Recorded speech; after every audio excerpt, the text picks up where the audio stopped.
मोदी जी की सरकार ने विश्वविद्यालयों को किला बना दिया है। आप किसी कॉलेज में घुस नहीं सकते, यूनिवर्सिटी में घुस नहीं सकते हैं। दिल्ली विश्वविद्यालय में पढ़ा हूँ, मुझे याद है कि जुबली हॉल माल रोड से लेकर कमला नगर तक डीसी ऑफिस के सामने पैदल घूमते थे, कोई पूछने वाला नहीं होता था। आज किसी कॉलेज के गेट के अंदर घुस के दिखा दीजिए, स्टूडेंट भी नहीं जा सकता है, टीचर भी नहीं जा सकता है। तो विश्व गुरु ये बना रहे हैं कि विश्व गुरु बना रहे हैं, ये सवाल सबसे महत्वपूर्ण है। मोदी जी कहते हैं कि 70 साल में कुछ नहीं हुआ। कौन कहता है कुछ नहीं हुआ? 70 साल में और 40 साल के शुरुआत में जो हुआ उसी को आप बेच के खा रहे हैं। एक किताब में पढ़ रहा था, 26 जनवरी 1950 से लेकर 1982 तक 20 लाख SC ST सरकारी कर्मचारी हो गए थे। मैं समझता हूं कि भारतीय संविधान और भारतीय गणराज्य की एक शानदार उपलब्धि थी। नेहरू जी, इंदिरा जी, राजीव जी, सबने स्टेट सोशलिज्म के आइडिया को आगे बढ़ाया। अगर वो स्टेट सोशलिज्म नहीं होता तो हमारे जैसे लोग दिल्ली विश्वविद्यालय में पढ़ाते हुए नहीं होते। पाकिस्तान उधर फौज और सेना बंदूक खरीद रहा था, बना रहा था, लेकिन नेहरू जी यहाँ पब्लिक इंस्टीट्यूशंस बना रहे थे। AIIMS, universities, steel plants, mining college तमाम बना रहे थे।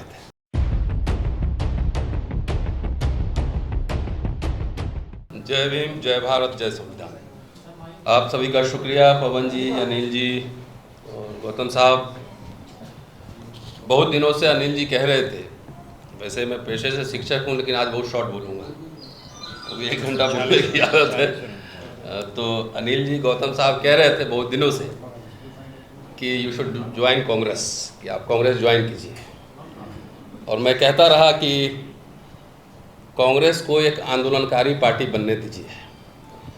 जब सत्ता में कोई पार्टी होती है तो बहुत लोग चिपकते हैं, लेकिन आंदोलन के समय बहुत लोग फिर दूसरे सत्ता की ओर भाग जाते हैं। तो आंदोलनकारी पार्टी बनने दीजिए। हम लोग तो जो 10 साल से काम कर रहे हैं, सिर्फ इंडियन रिपब्लिक और इंडियन कॉन्स्टिट्यूशन का इतिहास बता रहे हैं, और इसका क्रेडिट कांग्रेस पार्टी को ही जाता है।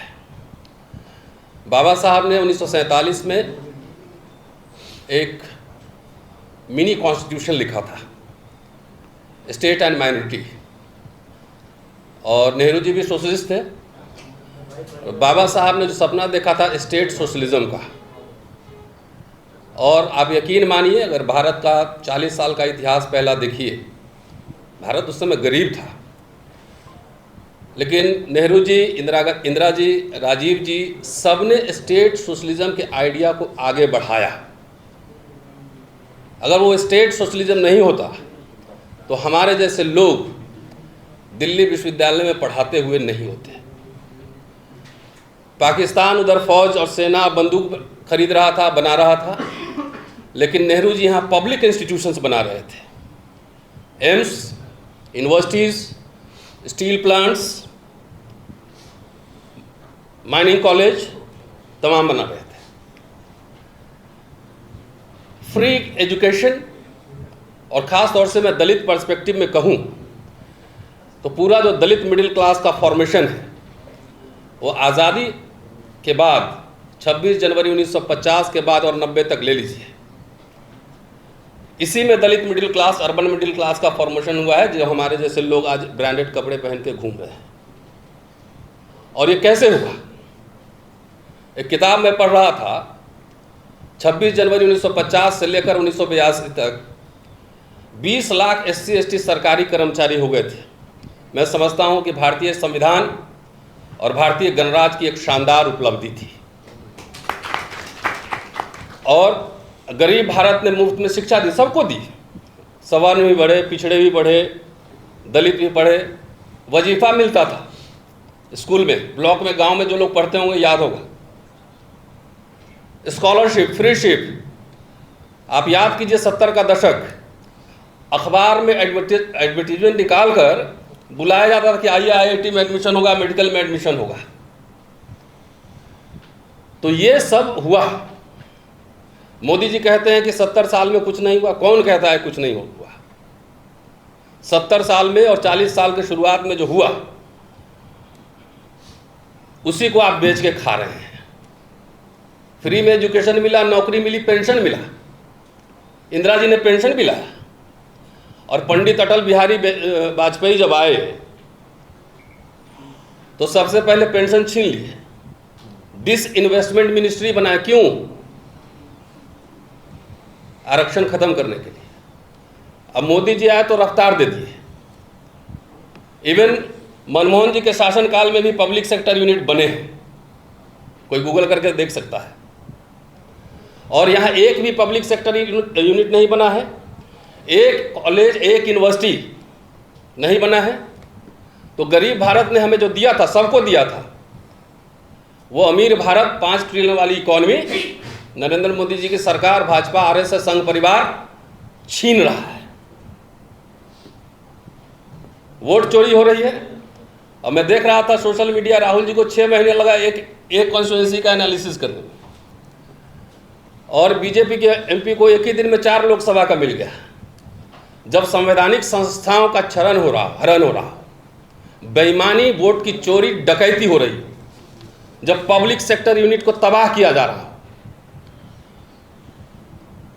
तो वैसे में किसी भी चिंतनशील व्यक्ति के लिए यह जरूरी है, जो भारतीय संविधान, भारतीय गणराज्य से प्यार करता है, उसमें उसका विश्वास है, जरूरी है उसके लिए कि वो कांग्रेस के साथ है और इंडिया गठबंधन को मजबूत करे। और इसलिए देखिए, विश्वविद्यालय क्या होते हैं? ज्ञान विज्ञान के सृजन के केंद्र होते हैं, क्रिटिकल एनालिसिस होता है। मोदी जी की सरकार ने विश्वविद्यालयों को किला बना दिया है। आप किसी कॉलेज में घुस नहीं सकते, यूनिवर्सिटी में घुस नहीं सकते हैं। दिल्ली विश्वविद्यालय में पढ़ा हूँ, मुझे याद है कि जुबली हॉल, माल रोड से लेकर कमला नगर तक डीसी ऑफिस के सामने पैदल घूमते तो कोई पूछने वाला नहीं होता था। आज किसी कॉलेज के गेट के अंदर घुस के दिखा दीजिए, स्टूडेंट भी नहीं जा सकता है, टीचर भी नहीं जा सकता है। तो विश्व गुरु ये बना रहे हैं कि विश्व गुरु बना रहे हैं, ये सवाल सबसे महत्वपूर्ण है। मैं सिर्फ दलित की बात नहीं कर रहा हूँ। क्या जब पब्लिक सेक्टर यूनिट बने, जब फ्री एजुकेशन मिला, जब फ्री नौकरियां मिली, पेंशन मिला, तो क्या इसका लाभ ब्राह्मण को नहीं हुआ? आज पेंशन गया तो किसका गया? सबका गया ना। सबसे ज्यादा नौकरी में कौन थे? ओबीसी के कार्ड खेलते हैं मोदी जी। अरे इसी अर्जुन सिंह ने तो कम से कम मंडल 2 लगा दिया एजुकेशन में। इसको मैं क्रांति मानता हूं। अर्जुन सिंह जी ने, उस समय में मिलता था उनसे, मैं और सूरज यादव मंडल साहब लगातार मंडल 2 लाया। एक कोई कमीशन, एक कमेटी मोदी जी बैठाए हो ओबीसी के कल्याण के लिए, छोड़िए बाकी का, ओबीसी के ही कल्याण के लिए, तो मुझे बता दें। एट्रोसिटीज बढ़ रहा है। आप आरटीआई जो लगा था, आरटीआई डिफंक्ट कर दिया गया। आप आरटीआई लगाते रहो, कोई जवाब ही नहीं देगा। मैं तो सुप्रीम कोर्ट में एक आरटीआई के सवाल को लेकर केस लड़ रहा हूं, मुकदमा। तो जो सारे संस्थाएं ध्वस्त हो रही हो, उस समय देश की जनता के सामने क्या विकल्प है? आज मैं टीचर हूं, प्रोफेसर पढ़ाता हूं। क्या मैं प्राइवेट कॉलेज में, आईआईएम में पढ़ा सकता हूं अपने बेटे को? नहीं पढ़ा सकता मैं। मेरे पास रोज कई फोन आते हैं कि हमारे लिए क्राउड फंडिंग कर दीजिए, बच्चा का विदेश में एडमिशन हो गया, यहाँ फेलोशिप गायब है। SC/ST के लिए 2.5 लाख रुपया का सीलिंग लगा हुआ है। क्लास 4 का एम्प्लॉय भी 2.5 लाख से ज्यादा कमा रहा है। तो ये सवाल सर्व समाज का है।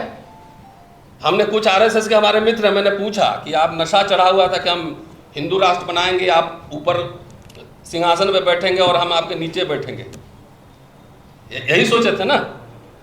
तो आपको क्या मिल रहा है? क्या सुलभ इंटरनेशनल में ब्राह्मण लोग काम नहीं कर रहे हैं? कर रहे हैं ना, मजदूरी नहीं कर रहे हैं। सारे के रोजगार के अवसर, सारे के बच्चे के पढ़ने के अवसर खत्म हो रहे हैं। बाबा साहब जब साउथ बोरो कमेटी और साइमन कमीशन के सामने आए थे, उन्होंने मेमोरेंडम दिया था कि पागल को छोड़कर बाकी सबको वयस्क मताधिकार मिलना चाहिए। कितने संघर्ष से यूनिवर्सल फ्रेंचाइजीज, वयस्क मताधिकार प्राप्त किया गया था, और ईवीएम से लेकर वोट चोरी, वोट डकैती तक सब खत्म हो रहा है। तो अब तो हमारे वोट की कोई कीमत ही नहीं है। तो ऐसी स्थिति में देश के नागरिक जब आह्वान नहीं करेंगे, जब आंदोलन नहीं करेंगे, तो आपका बचेगा क्या?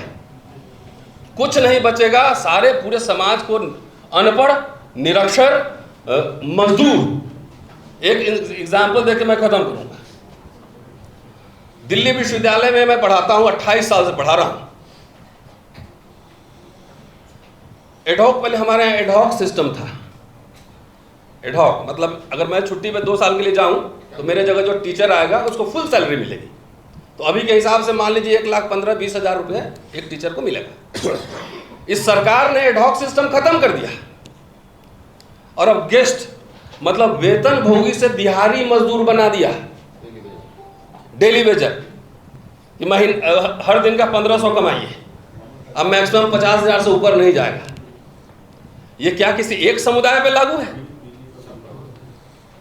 ये सभी समुदाय पर लागू है। इसलिए मैं सर्व समाज को कह रहा हूं कि जो ये संघ परिवार जिसने हमला कर दिया है पूरा भारतीय गणराज्य और भारतीय संविधान पर, मुस्लिम तो आपको दिखा रहा है लेकिन मुस्लिम निशाना नहीं है। मुस्लिम को रिजर्वेशन सुविधाएं नहीं मिली है। असल निशाना आपका आरक्षण, एजुकेशन, जॉब, पेंशन सब खत्म करना है। तो जो अभी मिडिल क्लास बना था, एक जनरेशन बाद सब दिहाड़ी मजदूर बन जाएगा। तो इसलिए मैं समझता हूं कि सोशल जस्टिस के साथ सेकुलरिज्म साथ चलना चाहिए और हम secular social justice democratic practice में मैं बिलीव करता हूं पर्सनली। और मुझे अब विश्वास हो चला है, 10, 20 साल, 30 साल से हम लोग यही काम कर रहे हैं। संविधान बचाओ संघर्ष समिति हमने बनाया था, अनिल जी कन्वीनर थे। ऐसी रोस्टर के सवाल पे हमने भारत सरकार को झुकाया था 200 पॉइंट रोस्टर सिस्टम पर। तो इसलिए जो भी भारतीय संविधान, भारतीय गणराज्य और साइंटिफिक टेम्परामेंट, सोशल जस्टिस और सेकुलरिज्म में विश्वास करते हैं, वैसे देश के सारे लोगों से मैं आह्वान करता हूं कि सरकार और संघ परिवार के खिलाफ हल्ला बोल शुरू करें। शुक्रिया। जय हिंद।